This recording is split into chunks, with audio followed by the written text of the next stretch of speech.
Adesso la cosa quando esco di casa mi chiama: ma l'hai preparato lo zaino? L'hai messo la scheda audio? Sì. Ciao chitarristi e bentornati in Shape Your Tone. Io sono Ale e oggi voglio parlarvi di una cosa fondamentale per noi chitarristi, ma in generale per tutti i musicisti. Quindi, che tu sia un chitarrista principiante, esperto, un musicista di qualsiasi livello, lascia un bel like al video e iscriviti al canale perché porterò un sacco di contenuti che secondo me ti saranno utili. Allora, recentemente ho aggiornato un po' di cose all'interno del mio studio per renderlo ottimizzato, per fare tutto quello che mi serve, che sia il semplice suonare perché voglio divertirmi, registrare delle parti musicali per brani miei e contemporaneamente anche tutto già allestito anche per registrare i video come quello che stai guardando. Perché io mi fermo prima di dire le frasi finali e vi giuro che per scegliere effettivamente cosa prendere, non solo quale modello di scheda o cose del genere, ma anche proprio quante cose servono, ecco, diciamo che per quello un pochino di tempo ce l'ho perso. Se voi state cercando di fare la stessa cosa o se siete all'inizio e cercate una soluzione rapida e possiamo dire tutto in uno per fare il vostro studio, siete nel video giusto. Quante cose servono per uno studio? Allora, facciamo insieme l'elenco. Una scheda audio, servono delle casse, servono delle cuffie, servono i cavi dedicati a queste attrezzature, quindi tanti cavi, serve un microfono per registrare sia la voce oppure la chitarra acustica o microfonare un amplificatore, e potrei andare avanti con l'elenco per tantissimo tempo, però mi fermo qua perché già questi elementi bastano per farci girare la testa, perché anche solo aprire la scatola delle schede audio ce ne sono 3 milioni dentro, e poi la stessa cosa vale per le cuffie e ci sono 3000 modelli, e per le casse ci sono 3000 modelli. Allora, prima di tutto voglio raccontarvi com'era strutturato il mio studio fino a poco tempo fa, così poi capite anche perché la soluzione di cui parlo ha così tanto senso. Fino a pochi mesi fa, qui sotto la telecamera, nella parte di studio che voi non vedete, sulla scrivania avevo sempre il mio HX Stomp di Line 6, quindi tutto quello che è dedicato alla chitarra era lì dentro, fa anche da scheda audio, però suonando anche live non volevo passare le giornate a fare attacca stacca stacca attacca con i cavi, modificare la postazione, poi avevo un casino di driver sul computer, allora ho acquistato una scheda audio esterna. Come sapete dal video che ho fatto un sacco di tempo fa, ve lo lascio qui sopra così se volete lo potete rivedere, avevo preso all'inizio una Focusrite Scarlett solo, poi quando ho iniziato a fare anche le live su Twitch, che non devo dirlo perché non le faccio più, ho preso la Scarlett 2i2, non che cambi chissà che cosa, ma già solo avere i due controlli di volumi fra monitor in cuffia e i monitor casse attaccate dietro mi ha aiutato tantissimo. Come casse invece ho i miei monitor da studio che vedete da sempre qui dietro di me. Sono dei Wharfedale Quartz 1 e sono la prova vivente e concreta di un acquisto casuale andato bene. Dico così perché li ho comprati un sacco di anni fa, quando ancora di tutte queste cose non ci capivo praticamente niente, e ho acquistato queste casse semplicemente perché volevo delle casse con cui ascoltare la musica a un volume un po' più alto per suonarci sopra poi con il mio amplificatore. E quando ho deciso di fare questo studio poi mi sono tornate utilissime. Come suona la chitarra lì dentro mi piace, come suona la musica in generale lì dentro mi piace, funzionano, le uso. Mi sono sempre mancate delle cuffie che mi piacessero, e per cuffie intendo quelle classiche grosse da mettere sulla testa, no? Quelle... ok, quelle. Perché ho sempre usato le mie in-ear che utilizzo anche live con la mia band. Sono le classiche Shure, le SE 215 che costano un centinaio di euro. Sono belle, mi piacciono, le utilizzo, però diciamo che le cuffie cuffione in studio sono un po' più comode. Quindi capite che la situazione in generale era abbastanza disorganizzata. Tante cose diverse, budget diversi, e alla fine se vado a vedere cosa ho speso, fra tutto facciamo il calcolo insieme, fra hardware e anche software, perché non ho comprato solo le schede e le casse, ma ho comprato anche un sacco di programmi da usare col computer. Ok, partiamo dall'hardware, nello specifico dalle casse. Le mie Wharfedale Quartz Q1 ora stanno più o meno sui 150 euro l'una, quindi siamo già a 300 euro per la coppia. Ovviamente questo con i prezzi di oggi, io le casse le ho comprate davvero tantissimi anni fa, per cui ipotizzo che all'epoca costassero un pochino di più, ma per fare il calcolo lasciamo questo. Per la scheda audio mettiamo la mia Focusrite Scarlett 2i2, quindi aggiungiamo 130 euro circa. Per le cuffie ci mettiamo i 100 euro delle mie in-ear, un 50 euro per i cavi in generale, e più o meno abbiamo il calcolo fatto per quanto riguarda l'hardware. Sono 300 le casse più 130 più 100 più 50 uguale, se ho fatto il calcolo giusto, quasi 600 euro di roba acquistata, dico una parola brutta, a caso. Ok, abbiamo il vantaggio che in questo modo uno acquista esattamente quello che vuole, indipendentemente da tutto. Però diciamo che negli anni io, acquistando queste cose, non è che pensassi a prendere le cose che mi piacevano di più, prendevo le cose che costavano di meno ogni volta. Ok, tutto questo calcolo però è valido per l'hardware. Ora vi parlo del lato software, che non si vede, però i soldi comunque li spendi lo stesso, anche di più magari. Partiamo dalla DAW, la DAW, il programma per registrare. Io utilizzo Cubase e la licenza Element, che è quella più basic di tutte, costa 99 euro. Poi ho acquistato anche una serie di plugin dedicati alla chitarra. Li ho comprati in casa Neural DSP e io personalmente adoro tantissimo il Gojira e il Cory Wong, che mi sono costati 129 euro uno e 119 euro l'altro. Poi, registrando il mio Line 6 HX Stomp sul sito di Line 6, ho ottenuto uno sconto per quanto riguarda Helix Native e anche quello mi è costato alla fine 99 euro. Quello mi è comodissimo perché ho gli stessi suoni che ho in pedaliera, ma nel computer, e quindi poi ricreare le tracce per la mia band con gli stessi suoni live, ma nella DAW è comodissimo. A questo aggiungiamoci dei plugin che utilizzo per fare la batteria e il basso MIDI. Questi sono Easy Bass e Easy Drummer. Easy Bass costa sui 150 euro, Easy Drummer sui 120-130. Facciamo 120. Da qui la spesa totale che salta fuori è 716 euro. Facciamo un totale totalissimo di tutti e due i totali. 600 euro più 700 fanno 1300 qualcosa, 1316. Di sicuro non sono i soldi che uno ha in mente di spendere quando vuole fare il suo home studio senza spendere troppo. Ed ecco il motivo del video di oggi. Il senso di tutto quello che vi ho spiegato adesso è semplicemente che io, acquistando tutte le cose separate, una alla volta, ero convinto di spendere relativamente poco, perché comunque spendevo i miei 90-100 euro alla volta, ma messi insieme poi sono diventati questa cifra che per alcuni può essere anche enorme. E non mi ero accorto neanche un po' che avevo sotto il naso la soluzione. Questa soluzione ce l'abbiamo nei bundle che ci sono sul mercato, e girando un po' sul sito di Musical Store 2005 cercando un po' di chitarre da farmi mandare, ho notato un bundle di Universal Audio, raga, Universal Audio, e quindi capiamo il livello della qualità, che a parte per le casse che poi toglieremo dal nostro conto del totale, che per uno studio poi possono anche non essere necessarie, o comunque ci sta che uno voglia prendere quelle che gli piacciono e spendere un budget dedicato a quelle e prenderle a parte, quindi dai 1300 euro di prima ne togliamo 300 e abbiamo 1000 euro. Per il resto il bundle contiene tutto, sia l'hardware ma anche il software. E la cosa più bella è che tutto questo può essere messo in uno zaino e portato in giro dove si vuole. Quando ho visto questa cosa mi si è flippato il cervello tantissimo e ho detto devo portarlo sul canale, devo parlarne. Cioè l'ho preso subito, l'ho aggiunto al carrello, ho detto speriamo che i ragazzi di Musical Store non si accorgono perché lo voglio. Quindi raga, scusate.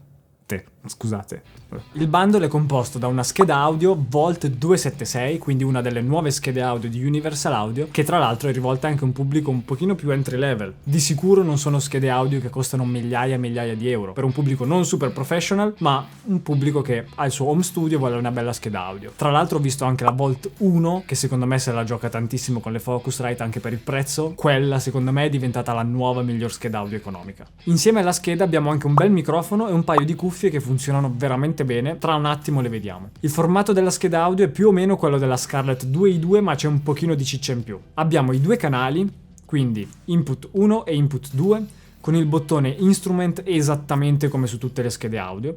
Abbiamo anche il potenziometro del gain per ogni canale e poi abbiamo questi due bottoncini qui sopra. Uno è un bottone che si chiama Vintage e fa una cosa bellissima. L'altro bottone si chiama 76 Compressor e anche questo fa una cosa bellissima, un pochino più intuitiva del Vintage. Per quanto riguarda il bottone Vintage, praticamente abbiamo una modalità in più per il preamplificatore della scheda. Diciamo che con il bottone attivato arricchisce un po' il sound aggiungendo un'emulazione di circuito valvolare. Ve lo faccio sentire, sia per la voce che per la chitarra. Non sono un cantante, ma con questa demo audio della mia voce ti faccio sentire che il Vintage adesso è spento. Non sono un cantante, ma con questa traccia audio bellissima della mia voce il Vintage adesso è acceso.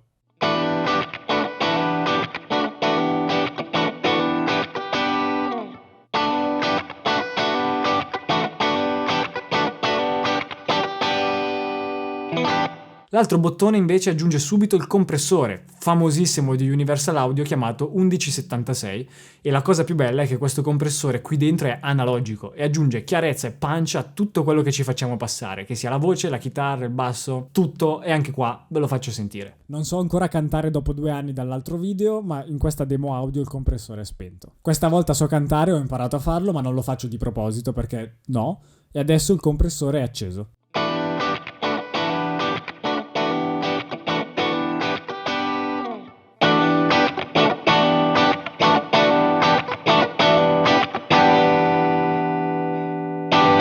Poi abbiamo la classica uscita cuffie con il suo volume dedicato e poi il volume dei monitor con il bottoncino del Direct Monitor, che sapete quanto mi piace averlo, perché per me avere il controllo su questa cosa è fondamentale. Poi abbiamo anche il bottoncino del 48 volt per la Phantom Power per i microfoni e direi che abbiamo tutto quello che serve. Dietro la scheda abbiamo la porta USB per collegarla, l'uscita per i monitor e quindi per collegarsi alle casse, quelle grandi tipo quelle che vedete qui dietro di me, e poi anche l'interfaccia MIDI, e questa cosa è tanta roba. Abbiamo il MIDI in e il MIDI out. E poi fermiamoci un secondo e guardiamo anche solo il look. È bellissima. Come vi dicevo, dentro c'è anche un microfono a condensatore che è perfetto per registrare la chitarra acustica, oppure la voce, o microfonare un amplificatore. Banalmente, se avete questo tipo di setup fisso, potete usarlo anche per fare le videochiamate con Zoom, Skype o quello che volete. E lo stesso discorso ovviamente vale per le cuffie. Potete usarle per fare musica, ma anche per ascoltarla, fruire di contenuti, ad esempio guardare video su YouTube, tipo i miei video. In più, comunque, compreso in tutto, abbiamo anche un bel cavo XLR da 3 metri, cavo USB, l'adattatore per attaccare il microfono su un'asta. Veramente tutto quello che serve. Per iniziare c'è tutto. Io, da adesso in poi, tutta questa roba la tengo veramente nello zainetto, lo zaino di Dragon Ball apposta. Adesso la cosa, quando esco di casa mi chiama: ma l'hai preparato lo zaino? L'hai messo la scheda audio? Sì. Ma ora comunque andiamo al piatto forte, perché qui dentro c'è anche un sacco di software di valore veramente importante ed è tutto incluso, quindi non è una roba che dovete pagare extra o cose del genere. No. Cioè, voi prendete questo bundle e all'interno avete tutte le licenze, e in questo video vi faccio anche vedere come raggiungerle e poi usarle. È molto semplicissimo. All'interno della scatola ci sarà questo, dovete scannerizzare il codice QR e da lì vi si aprirà tutta la guida con tutte le guide per i vari plugin, cosa scaricare, come installare, come usare. C'è Ableton in versione light e ok, va bene la versione light, ma è anche la cosa di cui ci frega meno. E poi abbiamo troppa roba, troppa. Abbiamo un plugin che simula una Marshall Plex ed è roba con licenza certificata, quindi ufficiale. Marshall ha dato la licenza per fare questo plugin. Poi abbiamo un Melodyne per i cantanti che è fondamentale. Abbiamo delle cose dedicate al basso. C'è un plugin che simula un amplificatore storico per i bassisti, ovvero l'Ampeg. E poi abbiamo un Virtual Drummer e un Virtual Bassist, come l'ho detto male, ovvero un plugin che praticamente fa la batteria e uno che fa il basso. Tante volte quando mi sentite dire che per fare le basi di batteria o di basso, o comunque per fare le basi che sentite anche qui sul canale, dico che le faccio e le programmo con la batteria MIDI o il basso MIDI, ecco, mi riferisco a questi software. Io, come vi ho detto prima, uso Easy Drummer e Easy Bass.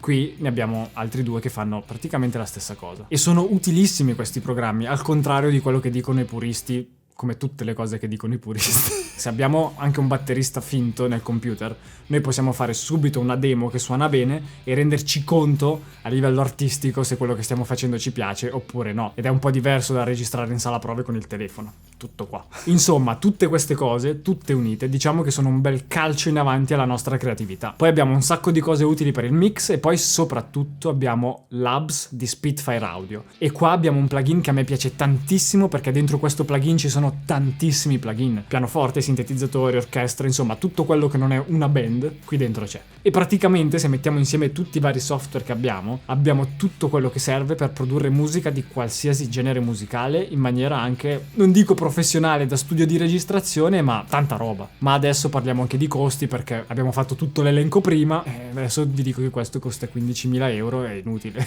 Parlando di prezzi, abbiamo un costo totale del bundle sui 390 euro, che capisco che detta così possa non sembrare la cosa più economica del mondo, ma se facciamo il paragone con tutto quello che vi ho detto prima e tutto il software che io ho acquistato e tutte queste cose messe appunto a paragone con questo prezzo, è pochissimo e io ho buttato via un sacco di soldi. Il paragone è molto semplice: prendiamo i miei 1.000 euro che ho speso negli anni e prendiamo il prezzo di questo bundle. Non c'è partita. Io ho speso 1.000 euro, 600 sono per l'hardware e altri 500-600 per il software, che così i conti non tornano, ma perché ho tolto le casse dal 1.000 dal totale. In questo caso abbiamo 390 euro circa, cuffie, microfono belli, scheda audio bella, tanto software con le licenze belle e non licenze di prova che dopo 10 giorni scadono e poi non ce ne facciamo niente, e il prezzo quello è.